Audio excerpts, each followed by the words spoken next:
Salam.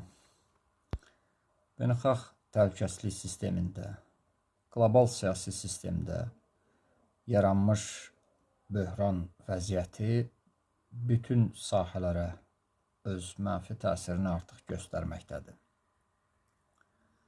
Belə vəziyyət təbii ki, dünyanın ən bəlalı problemlərindən olan narkotiklərlə mübarizə sahəsinə də mənfi təsirlərini artıq göstərir. Mən havaların qarışıq olmasından istifadə edib biraz araşdırmalar aparırdım və baxıram Birləşmiş Millətlər Təşkilatının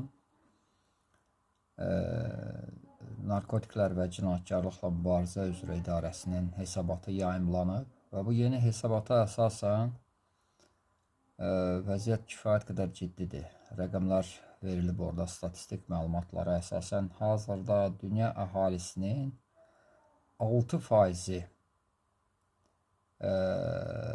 narkotikdən istifadə edir. 15-64 yaş arası dünya sakinləridir bunlar.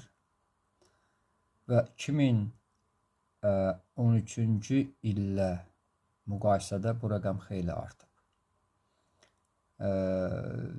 2013-cü ildə 246 milyon nəfər idi, hazırda isə artıq 316 milyon yer sakini narkotik istifadəçisinə, aludəçisinə çevrilib.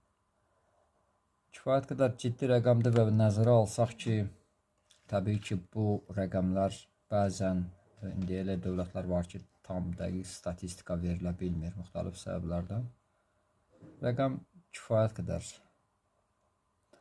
ciddi və ağırlı bir göstəricidir. Narkotiklərlə mübarizə sahəsində vəziyyətin düzəldilməsi də təbii ki, ilk növbədə əvvəldə qeyd etdiyimiz o beynəlxalq sistemdə, siyasi sistemdə, qlobal təhlükəsizlik sistemində yaranmış böhranın aradan qaldırılmasından birbaşa asılıdır. Çünki tək bir dövlətin işi deyil bu.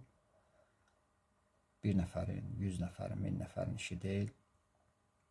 Ölkəmizdə bu sahədə ciddi mübarizə tədbirləri həyata keçirilir, bu şübhəsizdir.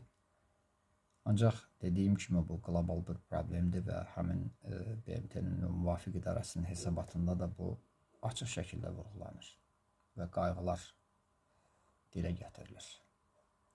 Özünüzü qoruyun əziz dostlar. Sağlıqla qalın.